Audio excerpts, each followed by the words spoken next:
Genesis chapter 8 verses 15 through 19. BC 2349.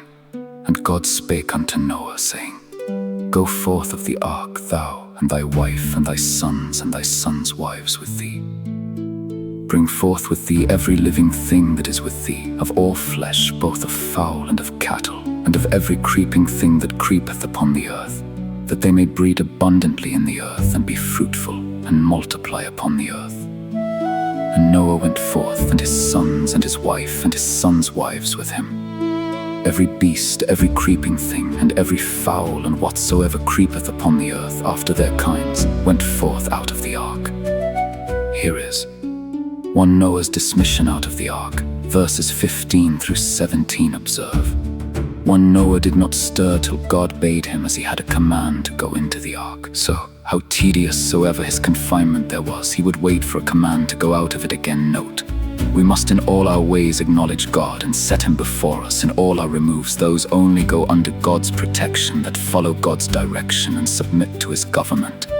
Those that steadily adhere to God's word as their rule and are guided by his grace as their principle, and take hints from his providence to assist them in their application of general directions to particular cases, may in faith see him guiding their motions in their march through this wilderness. Though God detained him long, yet at last he gave him his discharge, for the vision is for an appointed time, and at the end it shall speak truth.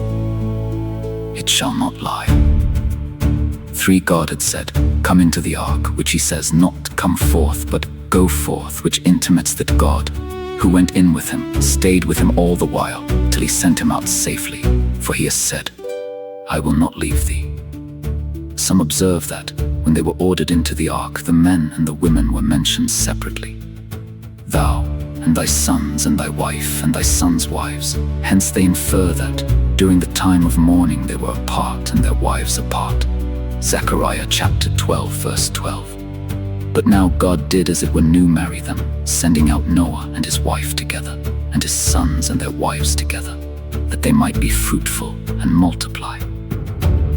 Noah was ordered to bring the creatures out with him, that having taken the care of feeding them so long, and been at so much pains about them, he might have the honor of leading them forth by their armies, and receiving their homage.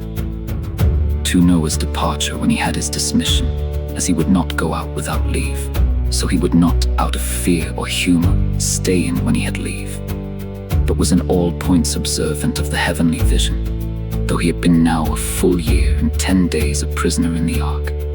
Yet when he found himself preserved there, not only for a new life, but for a new world, he saw no reason to complain of his long confinement.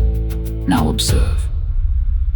1 Noah and his family came out alive. Though one of them was a wicked Ham, whom, though he escaped the flood, God's justice could have taken away by some other stroke. But they are all alive. Note, when families have been long continued together, and no breach is made among them, it must be looked upon as a distinguishing favor, and attributed to the Lord's mercies. Noah brought out all the creatures that went in with him, except the raven and the dove, which probably were ready to meet their mates at their coming out. Noah was able to give a very good account of his charge.